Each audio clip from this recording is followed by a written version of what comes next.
Something I love with the Decadence series is its various settings. Many of them are mid or post-apocalyptic, but they come in so many different varieties and are always so interesting.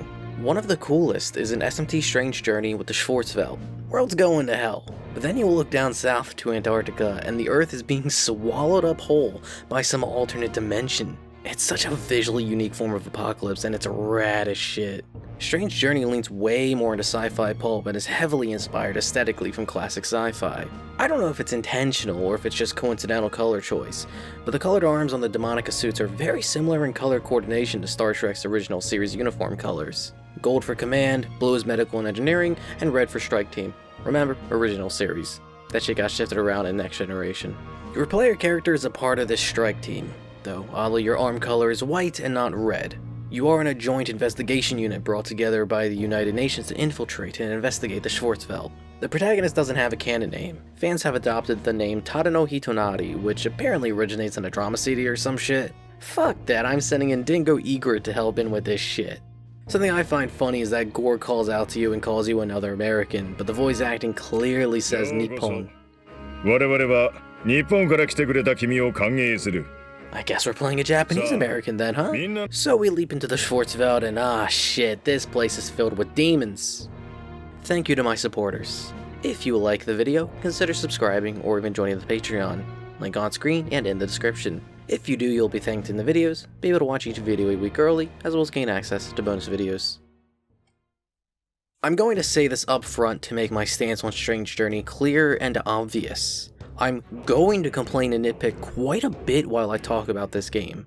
This by no means mean that I dislike the game.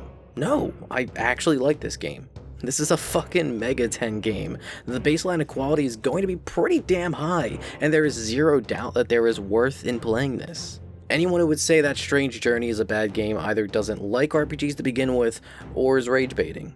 With all that said, I'm going to go through what I do like as well as my list of complaints regarding this game. Strange Journey is a post-Nocturne first-person dungeon crawler. It is going back to the series' roots and opting for a strict grid in how you traverse. For a while, I couldn't really put my finger on why I like this style of dungeon crawler. I get why this type of thing can be a turn-off for some people, as it might come off as rigid in its movement, or needing to hold a button to go from turn to strafe could feel odd, or maybe you just don't fuck with RPGs in first person conceptually and feel disconnected unless you can see your character.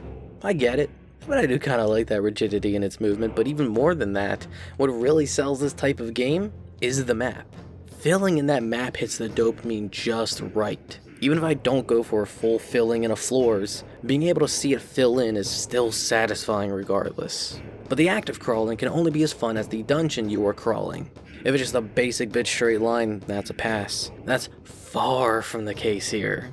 Strange Journey's dungeons are fun. They've each got their own gimmicks to play around with and they're structured very well. You've got paths that loop back on themselves, creating shortcuts or making it that you rarely ever need to backtrack on the path you just walked, and you're never that far away from a save point, which is extremely mandatory on a handheld.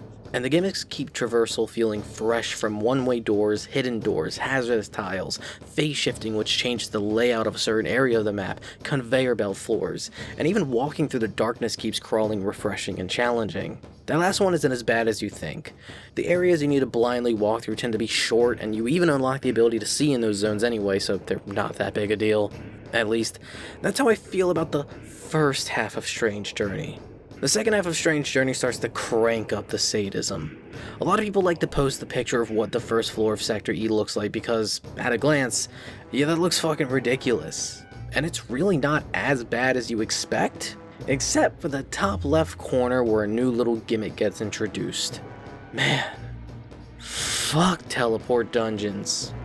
I fucking hate that shit, and Strange Journey's second half loves to throw in teleport floors more than I'd like, and it just gets so tiring to deal with. You can't mark or take notes on the bottom screen at all, so there's no way to keep track in game of where the teleporters lead.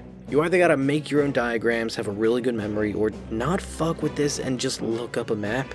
I can only think of one teleport dungeon I've played that was good, and that's in Toho Artificial Dream in Arcadia, where it is treated more like a puzzle. But here in Strange Journey, the game just says, get fucked. And as much as I hate teleport dungeons, that's not even the worst gimmick in this game. While its use is brief, the most fucked up gimmick here easily is invisible pathways. Think you're walking towards the edge? Nah, there's more there. The map even marks it as a wall there. And that's all only in the base game too. Being a re-release, Atlas tends to add new content like the new dungeon in this game, the Womb of Grief. Normally when I'm going to play through a game like this, I want to see as much of it as reasonably possible. I originally planned on going through the Womb of Grief during my playthrough, but a few floors in, I dropped that shit. Gave up entirely on it, and that's because the Redux dungeon is a shitpost. I'm convinced that the person they got to design this dungeon is genuinely a sadist because no normal person would ever make this shit up. With that, no normal person would go through these dungeons. I got curious to see what some of the floors looked like later on and just looked it up. Yeah, fuck all of that. Most of the Redux content that isn't balance changes is found in the Womb of Grief, and because of that I ended up ignoring most of the Redux content. The new girl, Alex, shows up 3 times throughout the whole of the base game outside of that, so I don't really know what her deal is at all or why she's so pissed off and aggro towards Dingo. I was really feeling the dungeon crawling for the first half of my playthrough, but after that I started to get tired. And it's not just because of some of the more bullshit dungeon design you get in the second half, that's a part of it, but another part was I was starting to get annoyed with the movement in this game. You wouldn't think I'd need to talk about the movement in a game like this, but I do, because it's weirdly not as responsive and smooth as you would expect. Do keep in mind, when crawling, I'd be holding the B button whenever I'm moving and only ever letting it go to turn. When you hold the B button, it makes it so you move forward faster, and instead of turning it makes it so you can strafe and walk backwards instead. During the moving animations, the period that inputs are not accepted is not what you would think, which results in so many misinputs. So if you're trying to do some quick maneuvering around a series of corners, you're going to end up bumping into walls a lot instead of actually moving. And pretty often when I'd be moving forward and let go of the forward button, I'd often move forward an extra space than I intended. There's a lot of unintentional inputs here, and it could have and should have been tightened up. But I've talked enough about dungeon crawling. Time for the combat in Strange Journey. Not gonna lie, I feel like the battle animations in this game is too slow. You can hold the A button and it does make it faster, and while that is better, the speed you get when you hold down A should have been the default. When it's sped up, the animations just hit harder and gives your attacks a greater impact. And in order to get what should have been the default, had to hold in A practically the whole game. You're basically holding in a button the entire playthrough. If you're crawling, you're holding B. If you're fighting, you're holding A. Too much holding in this game. If you were curious as to why Strange Journey wasn't given a mainline number and instead was given a subtitle, the lack of press turn is probably why. That's not here and is instead replaced with demon co-op attacks. When you hit a demon's weakness, Dingo will just yell out to his demons, "Get his ass!" and they do a massive follow-up attack. The series of hitting a weakness, activating the co-op, and seeing the big-ass number following it is satisfying from second one to the very last.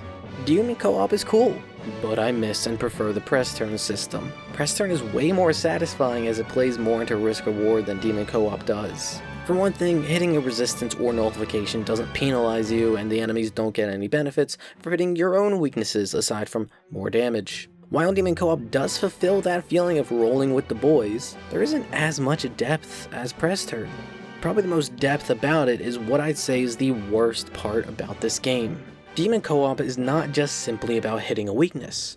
Demon Co-op only activates for party members of similar alignment. There are 3 levels of Demon Co-op, with each level requiring another party member of another alignment. So the only way to maximize Demon Co-op's damage is to have all party members be the same alignment. And therein lies my issue with Strange Journey, and that is its heavy emphasis on alignment, whether you were Chaos, Neutral, or Cuck. Let's start off with what I like first. The game makes it incredibly easy to determine what alignment your player character is, that being what color your name is written in.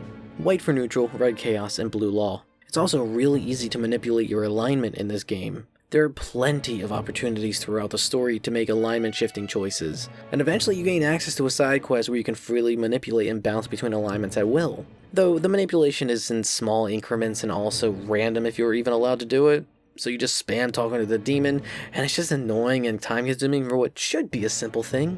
What makes the heavy emphasis on alignment bullshit in this game is that it massively influences party composition and what demons you can even use. In theory, wow, some extra damage for having another similarly aligned demon. Cool. In practice, Demon Co-op does a lot of damage, especially if all the boys jump in on jumping this bitch.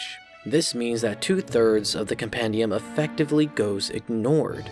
I went for a neutral playthrough, so anytime I negotiated with a Law or Chaos Demon, even if they were good, I never thought, sick, a new potential unit. It was always, got some new fusion fodder. A lot of demons I like using in Mega 10 games were fortunately neutral. I ended up carrying Alice throughout the entire game after I got her, but there were plenty of demons I would have liked to use but couldn't because I'd be missing out on this game's unique mechanic. And I don't want to fucking hear it's to make Replay and New Game Plus feel more unique because when you do Law or Chaos next, then you'll be using a whole new set of demons. Fuck you mean Replay? This shit is 50 hours minimum. I'm not replaying this, not even on a New Game Plus run. Fuck that, I've got other stuff I want to play. Other 50-hour plus RPGs at that. So now we get to talking about the Demon Fusion. Only one of the most defining mechanics of the whole Mega 10 franchise. The Demon Fusion in Strange Journey fucking sucks. When you fuse a new demon, they come with some base skills and they also inherit a skill or two from the component demons, and that's all standard. The issue comes when you realize that you can't choose what the demon inherits at all. Like, you could try to do the Nocturne special of back out and reselect the fusion all you want. That bitch is stuck with those skills, and you gotta live with that. And it's made a little bit worse since, for some reason, demons don't learn skills as they level up, which is fucking weird to me. So what they got is what you've gotta work with. There is some skill manipulation you could do with demon sources. If you got SMT 5 experience, think proto-essences. You get a demon source when you hang on to a demon and allow their analysis bar to max out. When you do, they hand you their demon source, which you can use during fusion to add whatever skills is attached to your new demon. You can only use one per fusion, but that's fine. Any customization is appreciated at this point. You can fully customize a demon using sources using a workaround with Mitama fusion, which is kind of annoying. If you fuse a demon with a Mitama, you get that same demon, but you're free to use another demon source because this is a new fusion after all. So if you want actually good demons, you have to keep refusing Mitamas because fusing them is dirt cheap compared to summoning them, and refusing them with the demon you want. It's a little bit annoying, but I'd rather rely on this than the fuck shit that is the skill inheritance nonsense in this game. Why does it have to be like this? I don't get how you can make it this fucking stupid. Okay, to explain a little bit, demons have preferences for certain types of skills that they can inherit. For example, Titania has a palette for healing type skills as she is a healer type demon. She's also got a shit ass design in Strange Journey. Give me back the green dress. Anyway, Titania has a taste for Media Rahan more than she would an Agi's heal, for example. That all sounds simple, but outside of a preference, there's little logic as to what skills specifically get inherited, and there's no better examples than the two Rider Fiends I fused and used in my playthrough, White Rider and Red Rider. Let's start with White Rider. I'm fusing together a Shiwana and a Long, and I want the Void Wind from this fucker Long. But, for some reason, White Rider wants the Deathbound, which according to the fusion calculator I was using for fusions, White Rider doesn't even have a preference for physical attacks. And yet, White Rider wants that shit over the very beneficial weakness nullification. Why the hell is that? So I reload my save and refused Long to have exclusively Void Wind to hopefully make it a little bit more enticing for White Rider. White Rider now wants Dekunda from Shiwana. At least Dekunda is a good skill, but I'd rather have Void Wind instead. Reload again. Refuse again, but this time Shiwana has just a basic ass Bufu because White Rider doesn't even fuck with Bufu, and it's a shit ass tier 1 skill. White Rider wants the fucking Bufu between the choice of that or Void Wind. I reload one last time, give up, and give White Rider Deathbound. I don't know what it is about the riders in this game, but Red Rider gave me very similar trouble. I've got a Mad Gasser with Energy Drain and a Kudlak, and I'd like that Energy Drain. It's a pretty solid skill to have. Mad Gasser has just Energy Drain, and Kudlak has just Bufu. Red Rider not only doesn't prefer Bufu, but Red Rider also has a weakness to Ice. And yet, Red Rider wants Bufu over Energy Drain. Can these fiends stop dick riding Bufu? For real, we're working with Dines at this point, hop off of Bufu, man. I reload and Mad Gasser continues to have just Energy Drain, and this time I give Kulak just Mana Drain. These are the same types of skills, but Energy Drain is just a better version, so naturally Red Rider would want that one, right? No, Red Rider wants the Mana Drain. Why the fuck would he want the worst skill? At this point, I give up on Energy Drain and opt to give Red Rider Endure instead. I hope these two stories illustrate perfectly my frustration with Fusion in this game. Because I'm for some reason not given what I want, I have to jump through these weird hoops and try to figure out what arbitrary bullshit the game wants from me, only to ultimately come out defeated because what the game wants doesn't make sense. I've said it earlier in the video, but I do like Strange Journey. But there are still tons of decisions made in this game that I just don't gel with. During my playthrough of Strange Journey, I ended up getting a comment on my Touhou Artificial Dreams in Arcadia video. While reading it, I stopped and thought about it and came to a strange conclusion that Artificial Dreams in Arcadia kinda mogs the fuck out of this game. A Touhou fan game. Somehow a better Mega 10 than an official Mega 10. Crazy, I know. I think if you wanted a first-person Mega 10 experience, that's the better one. But there is still plenty of value in playing Strange Journey. It's perfect if you want a challenge, if you want a fun setting with some interesting mechanics that I'd like to see used again and improved upon elsewhere. And it's especially perfect if you're a straight masochist. Man, fuck teleporter dungeons.